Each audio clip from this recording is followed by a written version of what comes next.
Oh, shoot. Oh, my God. Cool. Oh, wait. How do we hear them? Oh, my God. We are massive on this screen. This is awesome. Wait, I can't hear anybody. Oh, click the volume up on there. Oh. Hello. Testing 1, 2, 3. Somebody say something. Hi. Hey. Oh, like it's so quiet. How fun is this? We're like so excited. Like, can you just get on with it? It's like so weird for me to be like on the other side of the screen because we've been doing this for almost a year. Yeah. So it's like, oh my God, this is so crazy. So fun. But awesome. So fun. Yay! How's everybody's week? Doing good? Going great? All the things? Good. Keeping busy as good as it can be. Yeah. Good deal. Well, we are ready for today's topic, which is one that, you know, real estate, right? Like, we know that not every deal is amazing and fun, exciting. You know, not everybody has the same real estate goals, right? Yeah. And I think it was so funny that, like, we couldn't think of a topic to do today because we kind of wanted to do, I don't know, we wanted to make sure it was, like, a very interesting, good topic since we were together. And, like, in the car earlier today, I kind of mentioned about talking about, like, how to handle really challenging clients who maybe are kind of, like, rude or they're really stressed out. And I, like, immediately I was like, let me tell you about so-and-so. And I was like, da-da-da-da-da. And I was like, this crazy lady going on all these stories. And I was like, I feel like we really need to talk about that because sometimes it's just, I mean, to be honest, like, it's so mentally challenging. And at the end of the day, like, we have to take our emotions completely out of it. And I had, like, even recently, I mean, it's probably only happened like a handful of times in over 5 years, but I've had to, like, literally give myself a pep talk. And I'm like, you're the professional. Yeah. Let's be respectful. It doesn't matter about my feelings or how they're treating me. I'm trying to treat the transaction, right? So I kind of just wanted to share, like, several stories because I really think that it's very relatable, and maybe you haven't experienced it exactly yet, but you will. Right. And just kind of share how I've been able to handle it. And then any questions that you guys have, like, definitely post in the chat. Let us know if you have, like, a particular situation or whatever it is. Like, ask all the questions. That's what this is for. So basically what we're going to go over is, let's share like a couple of stories, and then let's share like specific points of each of those stories, like takeaways, right? Like, what were we able to do to, like, help hold the transaction together, even though it might not have been a 100% positive experience, right? Yeah. And like I was saying earlier, if you saw the Instagram story, like, not every transaction is, like, super awesome and exciting for people. Right. Like, it's an actually, like, very sad, stressful time. I've had 2 clients recently getting a divorce, and that's, like, really common for me to helping, like, divorced couples. And gosh, just imagine, I mean, I don't know if any of you guys have gone through a divorce. I haven't, you haven't, but like, I can just imagine, like, how stressful and, like, emotional you are. Like, you're probably angry one day, sad, then happy, and then, like, you're kind of like the buffer, the real estate agent. I feel like we kind of get the punching bag sometimes, but also, like, we're dealing with, sometimes people have to move because of a death. Right. And sometimes you had said pre-foreclosures, and sometimes people are just, like, really stressed out. They're having to move so quickly because of their job. Like, mostly my buyers are military, and it's just such a stressful, it's not always like what social media has it. It's like super happy, exciting closing day. Like, I can't post a lot of my closing days because it's like, this isn't exciting, and they're not, like, wanting to get a photo or a gift or something. It's not something to celebrate. So most of the time, like, for situations like that, it's like a relief off their shoulders, right? Like, and if you think about it, like, you know, if you have a divorce situation, because I was telling you, I just experienced one as well. And, you know, you have husband, you have wife, and then usually, like, one's still in the house and they're mad that they're having to leave their beautiful home. Yes. You Oh know? my gosh. And so like there's Ugh. just so many memories filled inside of a home. I partnered up with a divorce attorney, which is so smart because their clients are usually needing to sell the home.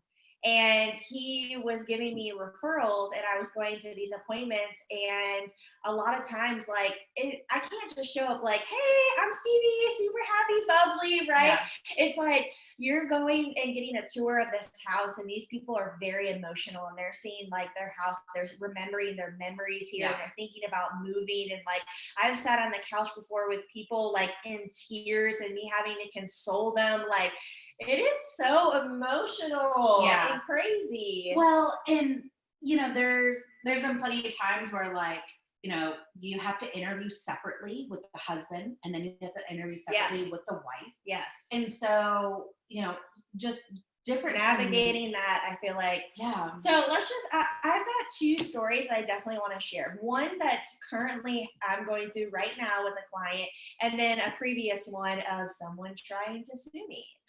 So stay tuned because that one's gonna be exciting. So right now I've got a property that I'm selling.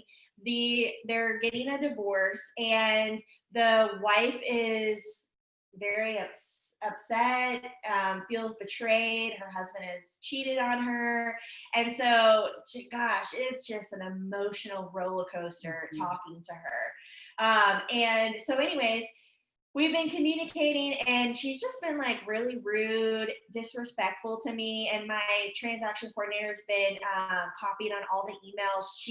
My client has apparently received this cash offer and is really upset with me that I won't accept the cash offer, even though we're already under contract. They've already turned in the earnest money deposit, the buyer. They've already done the inspection, the appraisal.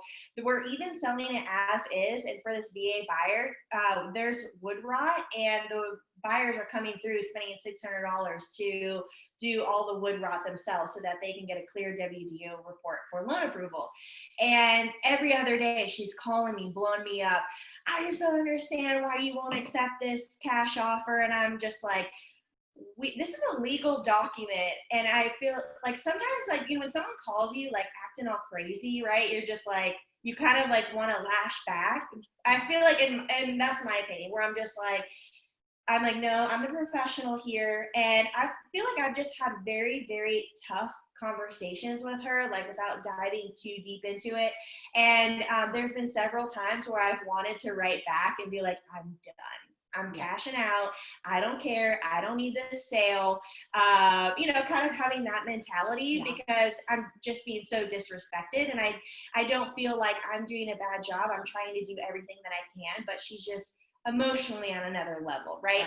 So I've sent her emails back, and now it's just like, I've got to show up and be the professional here and I'm here for the transaction. So be a bitch to me all you want, but I'm going to make this experience as best as I possibly can for you and educate you on what we're supposed to do, how you're supposed to be performing throughout all these steps of the process as the seller, because we've already accepted them, and just got to keep the ball rolling, right? It's not going to last forever. And I feel like you had some really good points about it earlier today, just mentioning how like we need to just like step away. Yeah. I was like relating it to sports, and I was like, you know, my background is in athletics and being an athletic director. And like one of the number one rules was like, if you ever had a problem with like a coach or a referee, you know, anything, it was always a 24-hour rule. And so I love that. The parent could not, you know, contact the coach or the official or, you know, anybody for 24 hours after the incident, just to, you know, kind of decompress, like, you know, get back to, you know, like normalcy, right? Like not because like she, so overwhelmed. Like, for example, she sent me an email like 10:30 at night, and I was like pissed, and I was like about to be like write her a crazy email back, and then I'm like, okay, we're gonna sleep on it. And then the next day, I was so glad that I did. I was like, I'm so glad that I didn't come to her level and lash out on my emotions and took a moment for myself. And I don't know, like, have you guys dealt with this yet? Like dealing with someone who, you know, they're going through extreme life changes and like taking things out on you, and having to like take a step back. I've had to give myself many pep talks about it. Yeah. And, this is life changes, but it also could be, maybe you get a great offer and then the buyers come with a laundry list of repairs, right? Like it's kind of like the same process, having to just, again, take the emotion out of it, get some time to just stay neutral and, present the facts. Yes, sometimes we do have to be like a counselor, right? Yeah. Like counsel people through their emotions. But, as the professional, we have to remain professional. We have to remember at the end of the day, this is a small piece to the puzzle. I think it's really tough though, because it's like I want to give everybody an amazing experience, and I want them to all love me. Like I don't want this tension. I don't want these phone calls. I don't want these emails. And I'm genuinely like, I'm trying to do everything I possibly can for you. I got you the most amount of money in the shortest amount of time, and I've got the buyer doing all the repairs so they can have a clear WDO. We're closing as soon as possible. And like, you're so upset with me. You're so mad. And it's like, I know I can't ask her for referrals. I know I can't ask her for that 5-star review. Yeah. And to me, I think you guys all know my personality. Like I want people to like me. I want us to be friends. And so to have like that tension is really hard, but I keep telling myself, like, not every transaction is going to be rainbows and unicorns. And sometimes, like, this is what I'm thinking. I'm like, look, I just need to get them to closing, and then I'm going to move on with my life, and they're going to move on with theirs. And I'm not going to be friends with them like other people. I'm not going to be following up with them. It's like, just get it done, right? Yeah, definitely. So stepping away, remaining neutral, allowing yourself not to react and get on their level, right? So that's definitely a helpful tip. Also, I would say, so I like to structure my conversations in a love sandwich. So what that means is, if I'm going through a difficult situation, I always like to have the positive, address the situation, and then end it with a positive.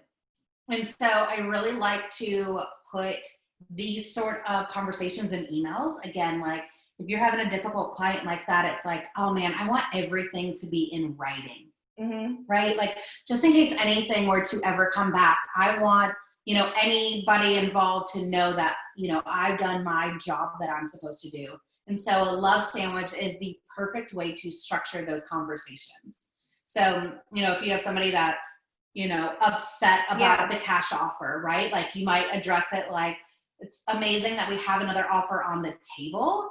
We have already executed, signed on the dotted line, this specific contract. And should this one fall out, we know that we have somebody else that's waiting in line to offer on your home, right? So like structuring it like a love sandwich. I love emails, like sending the email. So one, everything is in writing, but two, I feel like sometimes you just have to like break things down for people. And so for them to be able to like visually see things.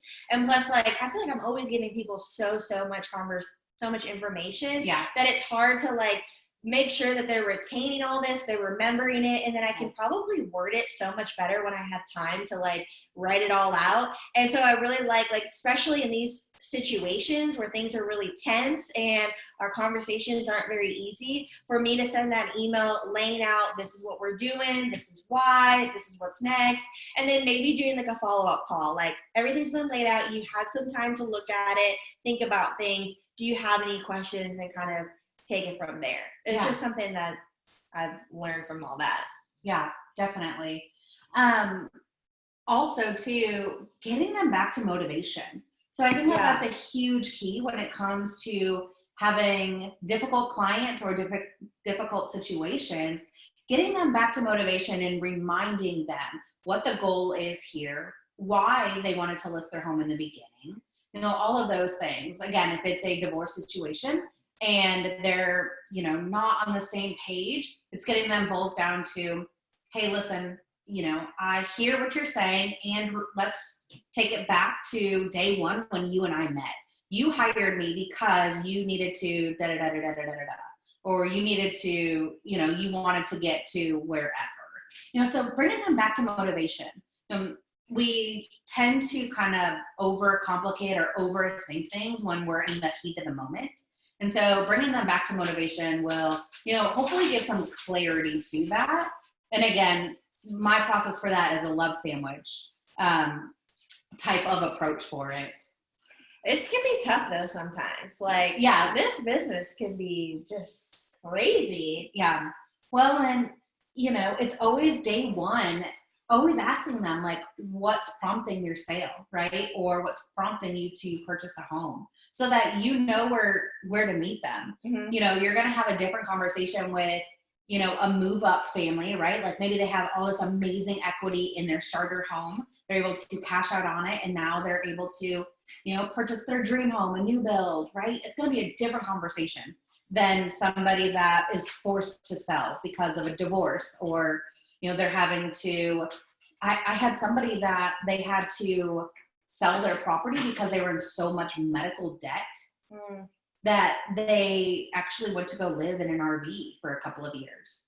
And so like, again, that conversation is going to be so different than, the first scenario that I had went over. So always asking like, what's prompting your sale, so that, like, I'm going to show up to that appointment different than I would, first time buyers. I feel like I'm a chameleon. I'm always like adapting to the client and their situation, kind of like their personality, and just always adjusting, right? Like you're adjusting how they prefer to communicate. You're adjusting to like, are they super visual? Are they really energetic? Are they like monotone? Are they going through a bad experience and we've got to like come in like not so bubbly and like just always adjusting, right? Yeah. It's just it can be so crazy. I totally agree with that. So what other, what questions do you guys have? Because we could sit here and tell stories. I got so many stories. We could tell stories all day. I hope that the few points that we gave you in regards to writing emails, structuring it with the love sandwich approach, taking 24 hours to like think about it, sleep on it. I mean, I know I've had to do that, had to give myself pep talks. I'm like, they're not upset with me. It's not, I feel like it's not that they don't like me. Right. It's that whatever they're going through in their life right now is, they're struggling, and we're kind of like the middleman. And I feel like we kind of take the heat a lot of times, and it's not necessarily like, oh, they hate me or don't like me, but it can be just so challenging sometimes. Well, and remember too, like just from what you know of somebody, like they might be going through so much more, right? Than what you know. So, put that into consideration and try not to take it personally. Also, like I was telling Stevie, I have an admin and transaction coordinator who are amazing with words. And so like they are able to structure tougher conversations in a better way than I am. And so I might say to them like, hey, can you read over this email or this text that I received and help me structure this conversation? Because they might give insights that you didn't think about, or, just be able to give you pointers. Like that's what I love. Second set of eyes on it. Amy, my transaction coordinator, I've been copying her in all of our emails and all of our communication. And like, it's been really helpful for me to call her and be like, okay, what is going on here? What do you think? And then she kind of like has a different perspective. And I feel like it's helpful too, because it's like, look, she's just really stressed out right now and going through a lot. And we just got to get her to the next step. Just keep her moving. I feel like we all are genuinely trying to do the best job that we possibly can, and we care about the experience. And I just feel like I try to do everything I can, and at the end of the day, like, you cannot make everybody happy, right? And not everyone's gonna walk away, which honestly is probably just like two times maybe, right, that someone was just like in their mind like so upset, right, for whatever reason.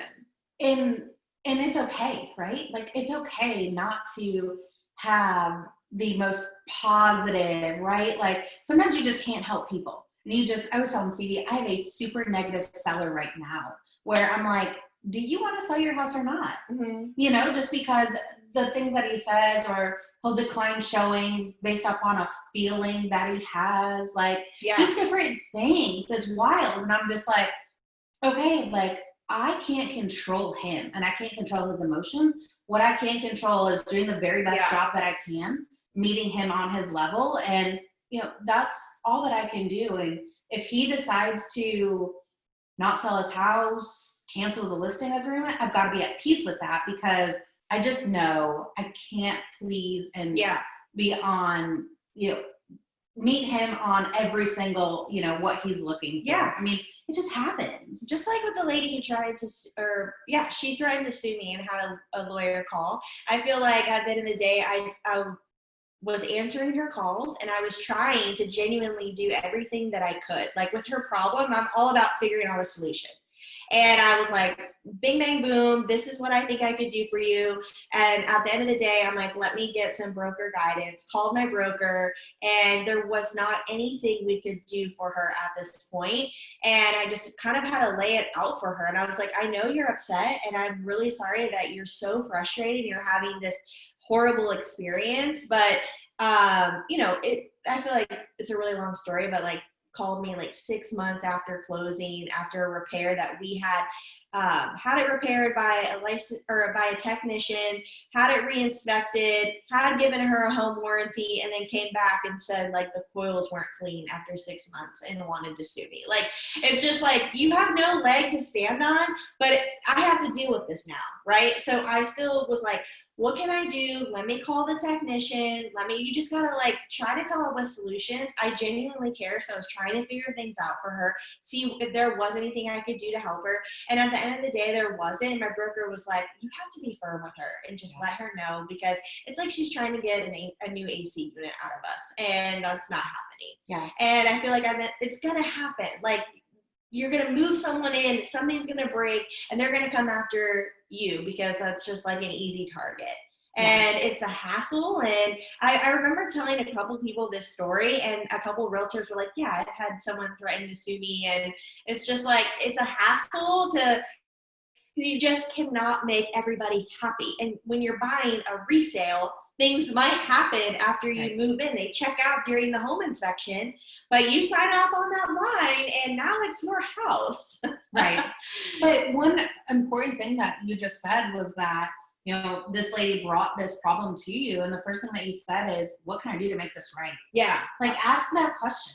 I mean, there's nothing, and if you can't do, you know, sometimes they don't have an answer, and it's like, well, I would love to help you. If you think of anything that I can do to make this, you know, a 10 out of 10 for you and make it 100% right. So even after she like yelled at me and was so upset, I still even said that. I was like, look, I know you're upset, but let me know if there's anything.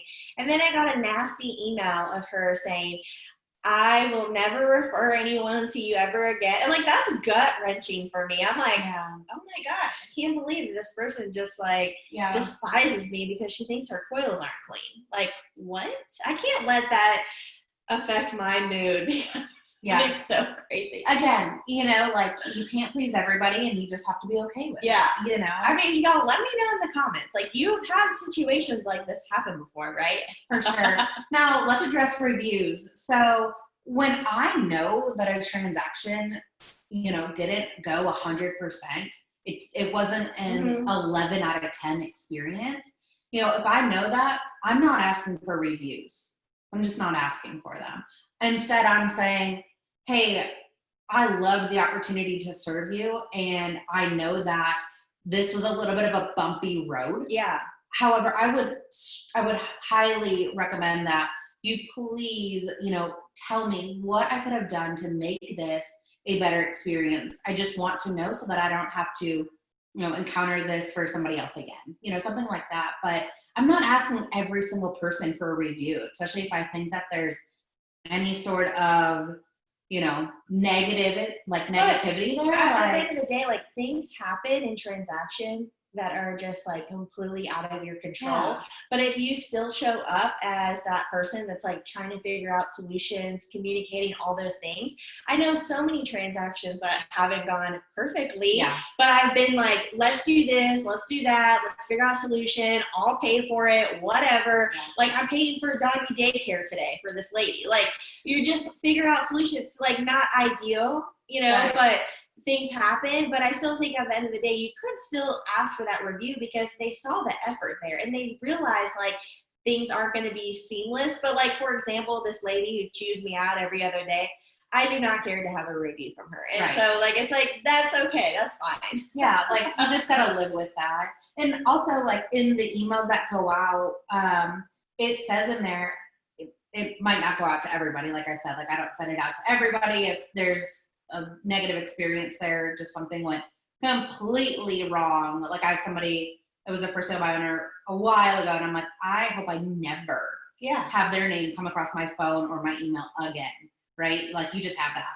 But my emails for reviews right before closing and right after closing, it says, oh, I hope that you had a 10 out of 10 experience, and I would love it if you gave me a 5-star review. If it's a 4 and below, please email me back privately so that I can, you know, talk things through with you, or I can repair, you know. I feel like that really shows that you care. Like, you're like, I really want a 5-star review, and if you truly do not feel like I deserve a 5-star review, can we talk about it? Yes. And I would want to know. I would be like, what would make you not want to leave me a 5-star review? You know, we try to do everything that we possibly can. Yeah. So what do these questions say? Okay. So we went over the oh gosh. Wow. Caitlin Simmons. She said, I had a client tell me he was going to commit suicide over a transaction. Whoa. That is wild. Well, I had a client who I mean, but like, what the? I had a client who, and she was like my age. It's like, she would totally have been a friend of mine. She was a referral and has a little kid. And I went to list her house. And then right before I went to go list, she was so stressed out about something with the house. That was, I told her, I was like, we'll take care of it. It's no big deal. I'll figure it out. It's fine. Like, no worries. But she stressed out about it so much in her mind. And keep in mind, like, she's like my age, and she ended up going to a mental hospital right before I listed the house. I mean, maybe there was some like underlining things that I just don't know about. Yeah, I'm sure there was. Literally, like they weren't in a good financial situation. They really needed the proceeds of this house, and money can make people do really crazy things. They had a family, and you know, I found out about that, and she was just beyond stressed out the entire time. And I think that's something I can't control. I tried to tell her, I was like, I'll handle it. It's no big deal. And guess what, you guys? Nothing happened. And she made $100,000 off that property. Yeah. She stressed out about nothing. Yeah. I mean, and that's the thing too, like, you know, we just have to remember, like, remain neutral. Yeah. People probably have something else that's it's so hard though, because you get all those emotions. You're like the therapist, and you're trying to help them through this process. It's not like a therapist, like you hear the problem and it's like, bye, our hour's up. It's like, no, we've got to work together now for 30 days or however long it takes to get under contract, and then 30 days. So it can be tough. That's why I drink. I don't like, now like me like sharing these stories, I'm like, oh my, why do I do this job? It's so crazy. Like everyone's like saying yes. Yeah. So really quickly, so often I hear buyers email me about stuff going wrong with their house. So great, Ashley, that's such a great point. If you're consistently like hearing that, you might structure like some of your customer service emails throughout the transaction, right? So like if you have a buyer, like as soon as they go under contract or as soon as they're in the option period, you might say, hey, a lot of my clients experience HVAC, water heater, whatever it is, once we close on their home. So to ensure that you are completely covered, I am going to provide a home warranty for you, or we're going to ask the seller to provide a home warranty for you. You know, something like that, just to kind of plant the seed in their head to say, my clients experience this is normal. Here's what they do to overcome it. That would just be like a recommendation. I feel like I'm always educating clients where I always talk about the home warranty, and not that the home warranty is a super amazing product, but I feel as though me educating them and like letting them know, like, hey, we can ask the seller. Well, first of all, this is what a home warranty is, because some people don't know. So telling them that first, and then saying we can ask the seller to pay this for you so that it covers, your major items when you move in your house the first year. And I always say things might check out during the home inspection, and then you move in and then something breaks. Like, that's just how it is with older appliances, and even newer. Like, it can happen with anything. So I always stress that, and then mention, like, at the end of the day, even if the seller doesn't want to pay this for you, you can still buy it for yourself. Yeah. But that's, I feel like, a great way to educate them ahead of time before closing, like before putting the offer in. Like, you should look into this because things may happen down the road. And then kind of mentioning the home inspections. The repairs, I feel like, is the most stressful thing with the transaction for me, is those repairs. For sure. And if you're encountering this like very frequently, you might put something together that's like a homeowner's checklist. Like, so they know like things that they should be doing. Yeah. I just had a plumber here upstairs. Your bathroom, the sink was leaking. And he was like, hey, the previous owners did not clean this drain. You need to pour bleach on this drain once a month because it's the secondary drain line for the AC unit that's up in the attic. And so I'm like, okay, great. I didn't know that. But like, if you're encountering things like this, maybe as like a service to your clients, you say, hey, these are common homeowner things that you should be doing on a monthly basis, quarterly basis, yearly basis. So that they're prepared. And maybe, again, that'll plant the seed for them so that they know what to expect as being a homeowner. But I think technically, like, you doing your due diligence with recommending a home inspection, them doing the home inspection, you getting the repairs, showing them the receipts, because even a friend of ours was like, you give them the receipts? And I was like, oh my God, make sure you give them. But people don't tell you this. Give them the receipts, show proof of performance and that it's been done, and then recommend for the home inspector to go back out there and re-inspect those items. Because I'm not a home inspector. I'm not making sure everything's done. I do not want that liability. Yeah. So I'm like, as long as you mention, like, hey, this person needs to come out, and have them sign off on that. If they said that they don't want to have those items re-inspected, I'd be like, you need to sign here. Yeah. Because I want to remember this when you call me in 6 months and be like, remember when I told you about that re-inspection and that you're pissed off now about this repair? Well, I had recommended it and you signed off on this. So doing your due diligence, recommending the home inspection, doing the repairs, getting it re-inspected, and then there's nothing else that you can do. Yeah. So great point. There's actually, so like here in Texas, we have a buyer's final walkthrough where they can sign off on it. Mm-hmm. And so get it signed. Yeah. They might be, super excited and everything's great. Yeah. And, even with my most positive clients, I'm still like, sign this. Yeah. I'm letting my admin know everything went great for the inspection. Send that over to my clients. Yeah. And I plant that seed again when you're at that final walkthrough to say, hey, I'm so glad that everything checked out. So excited for you to close tomorrow. Before we close tonight, my transaction coordinator is going to sign off on a final walkthrough acceptance form. Will you just sign that this evening before we head to closing? Boom. Just small things like that to ensure it's one of those like CYA, right? Like, you didn't know that lady was going to come back to you 6 months later. No. Like, and would you have thought that? No. So I did my due diligence. I did all the things I was supposed to do, and we just can't help crazy sometimes. Yeah, it's tough. It's just like time consuming. Like, I don't want to deal with this. She was calling me while I was moving, and I was like, you got an attorney calling me, and I've got my deals moving, and it's just crazy. What are these other? So there was a question, sorry if I missed this, what platform do you use to send out requests for reviews? It's an email template I use. It stays in my Gmail. And it's just a template that says, enjoyed the opportunity to work with you, hoping that you had a 5-star experience. Please click these links and I provide like the links for them to write me a 5-star review, I would really, really appreciate it. I found it really beneficial to send it to them the day before closing. Yeah. Because they're really excited. They've been signing paperwork. They're not moving that day yet. Yeah. And they're like just waiting and they're like anticipating the next day because closing day. And I feel like that's a great time to be, because after closing, well, then now they have so much to do. Yeah. And I feel like right before closing is like the perfect time. Yeah.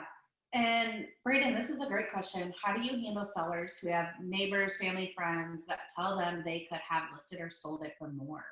That's an awesome question. So the one thing I would say, I'm always providing a market analysis that's really in depth.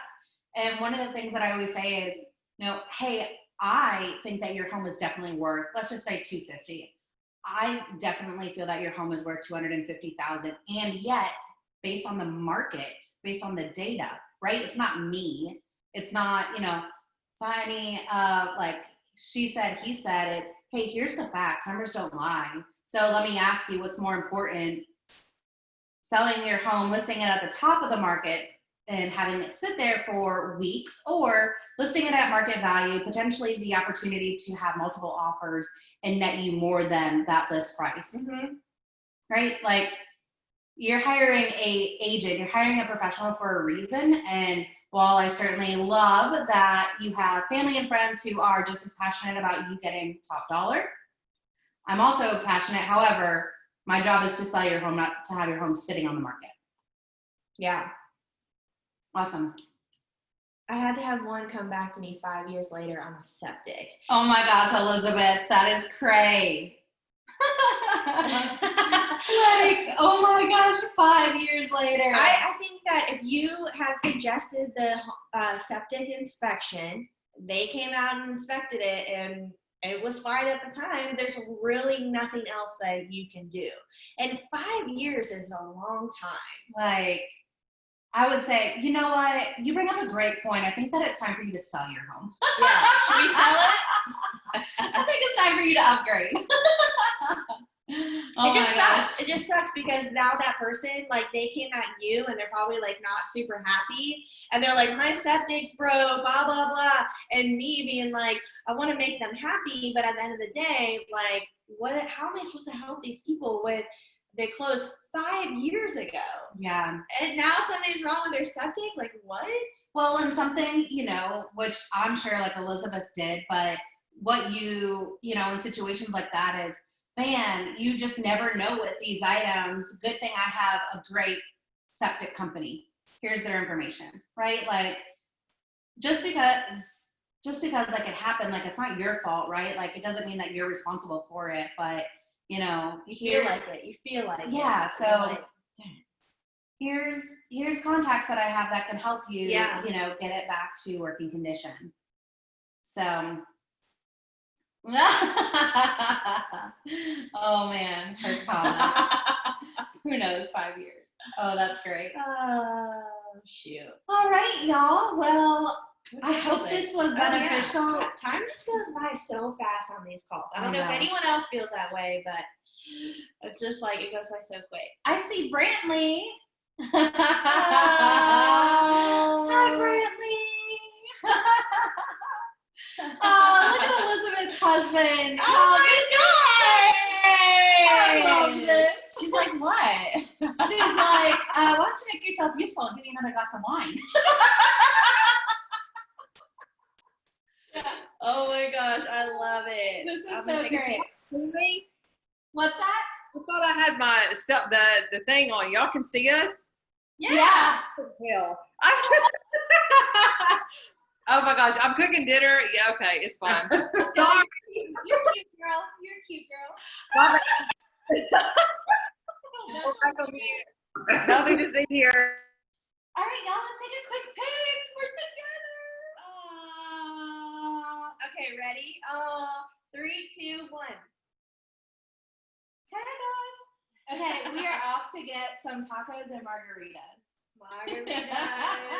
Thanks for joining. I'm so happy. I was like, I hope people come on tonight. We're like super excited. So I'm so happy that Hopefully y'all we made join. this conversation like a little bit more positive, even though it might not be positive conversations that you're having to have with these clients. But hey, you know, and like I feel like it's so helpful for me personally, like having real estate agent friends, yeah, and then like realizing, okay, like this is normal, and this is like day to day, this is how it is. Like even you being like out and about today, like she's trying to like take off because I'm here, but like it's like craziness, checking an offer, trying to do this and that, and I'm like, okay, yeah, this is normal. Like it's just so helpful. So I hope that like us sharing our stories about, you know, challenging situations and clients, like that you realize, like, I mean, and I bring this up with other people too, and they're like, okay, yeah, well, let me tell you my story. And it's like, it's normal. Yeah. And we want to handle it the best way that we can. And so this was helpful. Well, y'all have a great night. Enjoy the rest of your week. And yes, spicy margaritas. I'm going to go drink. Bye, y'all. Bye.